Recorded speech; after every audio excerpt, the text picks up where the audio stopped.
Meenakshi Faculty of Yoga Science and Therapy, BSc and MSc Yoga. Apply now.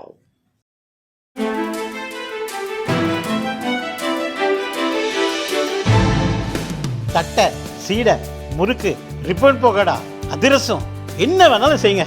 ஒரே ஒரு 5 litre இதய மந்த்ரா கடல் எண்ணெய் பேக் ஒரு மாசம் முழுசுக்கும் அத்தனை சமையல் முடிச்சு விடலாம். இதய மந்த்ரா.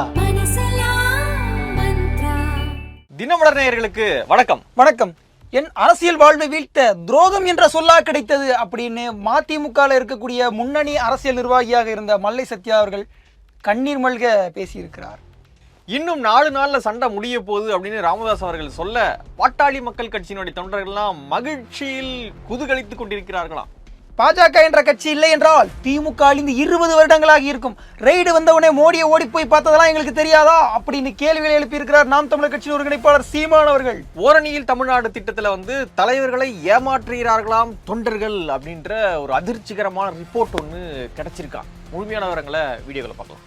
90% வாக்குறுதிகளை நிறைவேற்றிவிட்டது திமுக ஆட்சி. அதனால நாம சிந்தாம சிதறாம எல்லா வாக்குகளையும் திமுக கொண்டு வரணும்னு பேசி இருக்கிறார் திருமாவளவன் அவர்கள். இதை பத்தி தான் இன்னைக்கு நம்ம பார்க்க போறோம். இது சைட்லைட்ஸ்.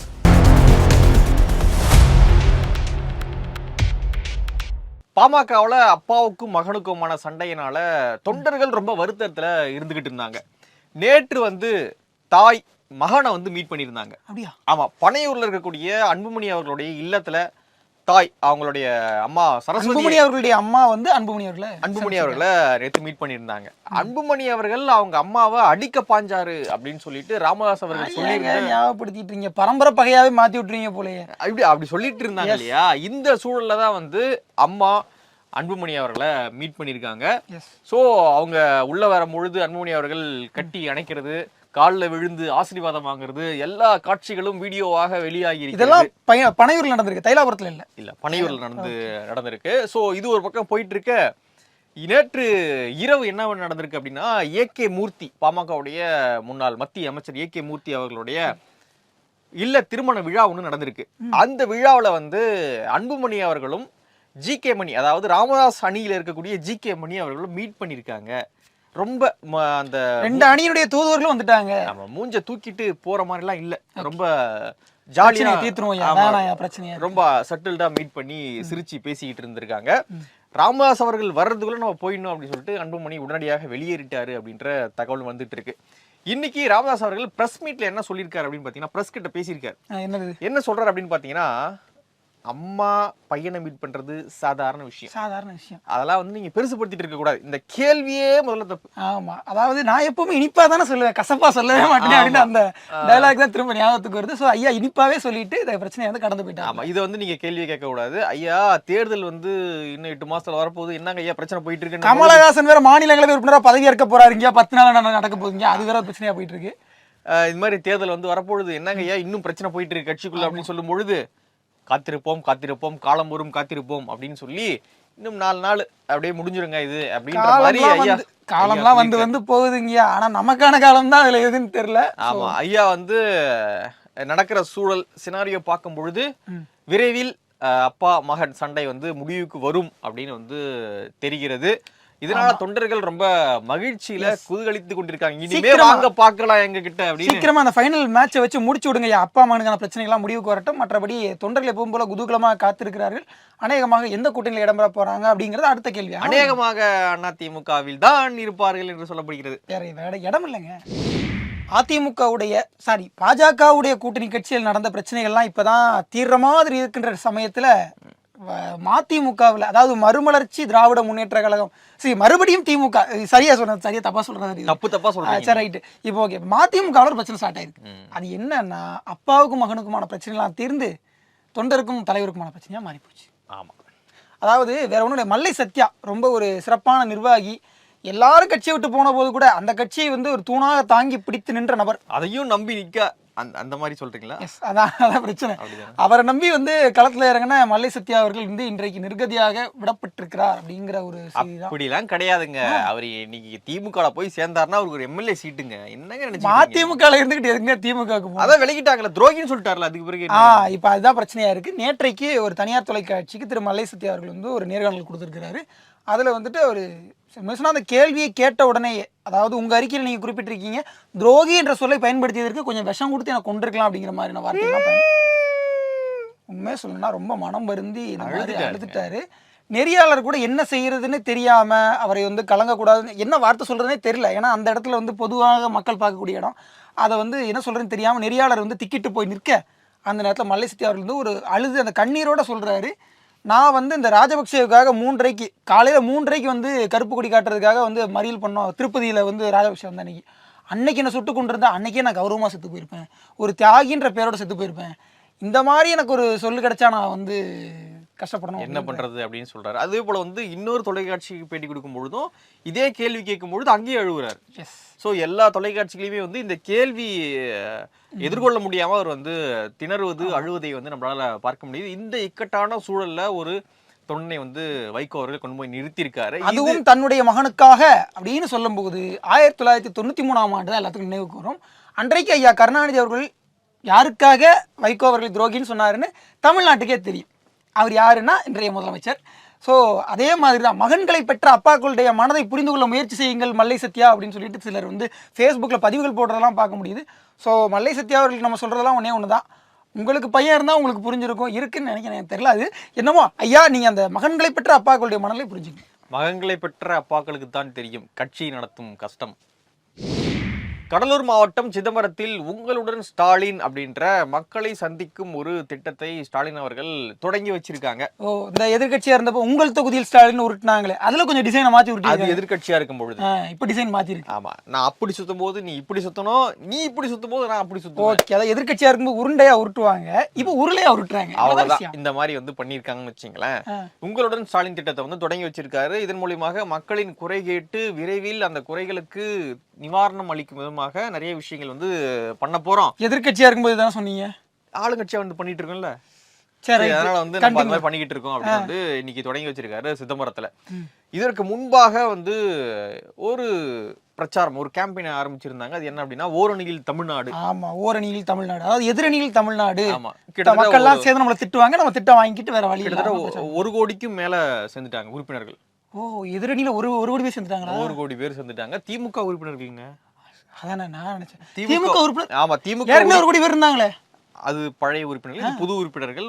கிட்டத்தட்ட 1 கோடிக்கும் அதிகமான உறுப்பினர்கள். என்னமோ எனக்கு நம்ம சீன கம்யூனிஸ்ட் கட்சி வந்து பீட் பண்ணிருந்தா தோணுது. அந்த லெவலுக்கு அந்த மாதிரி வந்து சேர்த்திருக்காங்கன்னு வச்சுக்கோங்களேன். இப்பொழுது என்ன ரிப்போர்ட்டா சொல்லப்படுது அப்படின்னு பாத்தீங்கன்னா, வீட்டுக்கு போறாங்க, வீட்டுக்கு போயிட்டு 1000 ரூபாய் வருதாமா வீட்டுல, வருதா மகளிர் உரிமை தொகை வருதா, அப்போ திமுக சேரு. ஆமா, ஸ்டிக்கரை ஒட்டிரோமா வீட்டுல, ஸ்டிக்கரை ஒட்டு 1000 ரூபாய் வருது இல்ல, 1000 வருது இல்ல, இந்த பிரச்சனை இல்ல, மகளிர் விடியல் நான் ஒட்டுவேன், நீ திமுக சேரு இப்படின்னு வந்து சில நிர்வாகிகள் மிரட்டுவதாக சொல்லப்படுகிறது. இந்த திட்டங்கள் எல்லாம், இந்த நலத்திட்டங்கள் எல்லாம் கொடுக்குறது தமிழ்நாடு அரசு தானே ஒழிய திமுக கட்சி கிடையாது.